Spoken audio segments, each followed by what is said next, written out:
প্রাণের কথা।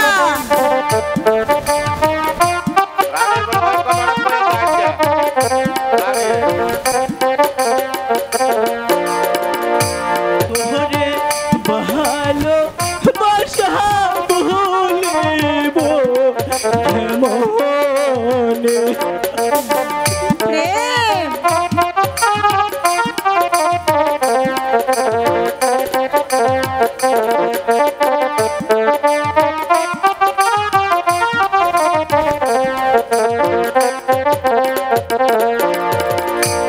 আমি মুখে বলি ভুলে যাব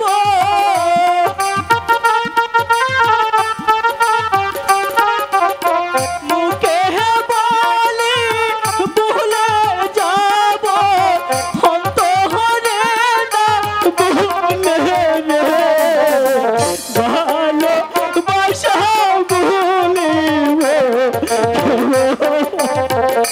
হাতি ছাড়া আমি বলতে পারবো না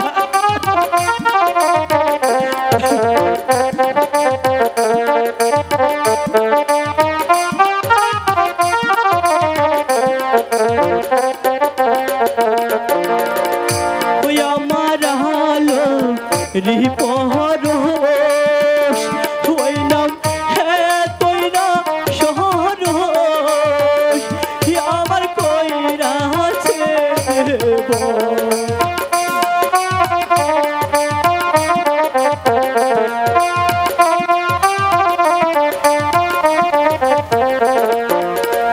ওই আমার হালো রিপরস ওই নামে তুই না শহরস আমায় কইরা আছে প্রেম জ্বালা বড় জ্বালা সইতে নাহি পাহাড়ে পুত্র প্রেম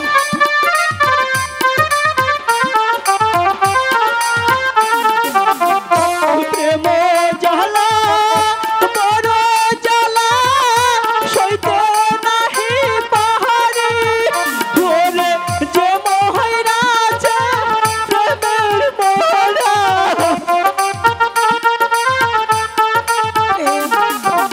যে মহারাজা প্রেমের মোরা সে কি মারা ভয় করে ভালোবাসা ভুলিব মনে আমার তবু আমি বলবো বাবা, তুমি ভুলে যাও এই রমানন্দর আলোর কথা।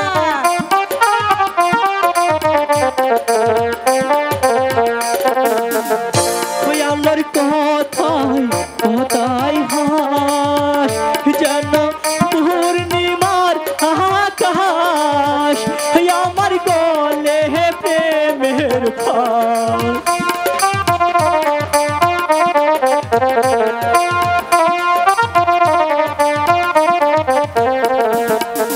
ওই আল্লাহর কথাই কথাই হাস যেন পূর্ণিমার আকাশ আমার গলে প্রেমের ফাঁস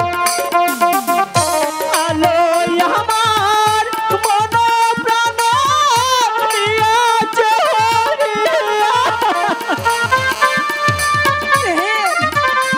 পুত্র প্রেম আমিও তবু তোমাকে বলবো আলো আমার মন প্রাণ নিয়াছে হরিয়া আমার মন গিয়াছে দেহেরা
পিতা ধর্ম, পিতা স্বর্গ, পিতাই পরামর্শ। পিতারই সাহায্যে এসেছি এই ধরাতে। হে পিতা, আপনি আমার অপরাধ ক্ষমা করুন পিতা। প্রেম কুমার, তোমার অপরাধ আমি ক্ষমা করতে পারি, কিন্তু ওই রামানন্দর কথা তোমাকে ভুলে যেতে হবে, নচেৎ তোমার বিপদ হবে।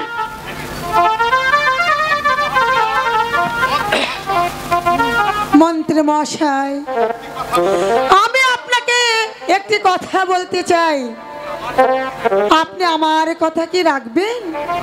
হ্যাঁ রানীমা, আপনার কথার বাইরে তো আমি কোনোদিনে যাইনি, আর বাকি জীবন যাব বলে আশাও করিনি। প্রেম কুমারের সহিত আমি রামানন্দর মেয়ে আলোর সঙ্গে বিবাহ দিতে চাই, ইহাতে আপনার অভিমত? আপনি যখন ইচ্ছা করেছেন তাহলে আমার কোনো অনিচ্ছার কারণ নেই। তাহলে তাহলে আর দেরি নয় মন্ত্রী মশাই, আপনি এক্ষুনি এই মুহূর্তে উল্কার বেশে ছুটে যাবেন রমানন্দর বাড়িতে। রমানন্দর বাড়ি গিয়ে রমানন্দ, লীলাবতী ও তার মেয়ে আলোকে সুসম্মানে এই দরবারে হাজির করবেন। কিন্তু মহারাজ যদি মহারাজ যা বলবে আমি মাথা পেতে নিব। একটি কথা মনে রাখবেন মন্ত্রী মশাই, মহারাজ যেমনে এই রাজ্যের রাজা, আমিও তেমনি এই রাজ্যের রানী। আমি আপনাকে আদেশ করছি, আপনি হুকুম পালন করুন। তাহলে আলোমতিকে আমি এখনই নিয়ে আসছি মহারানী। পুত্র প্রেম, আমি জান। তুমি খুশি হয়েছো বাবা? হ্যাঁ আমি জান, অনেক খুশি হয়েছি। সত্যি বলছো? হ্যাঁ আমি জান। আমি তো তোমাকে বলেছি আমি তোমাকে অনেক ভালোবাসি বাবা, কেননা তুমি যে আমার একমাত্র পুত্র। তোমার জন্য পারি না এই পৃথিবীতে এমন কোনো কাজ নেই। এসো এসো বাবা। ঠিক আছে আমি জান, তাই চল।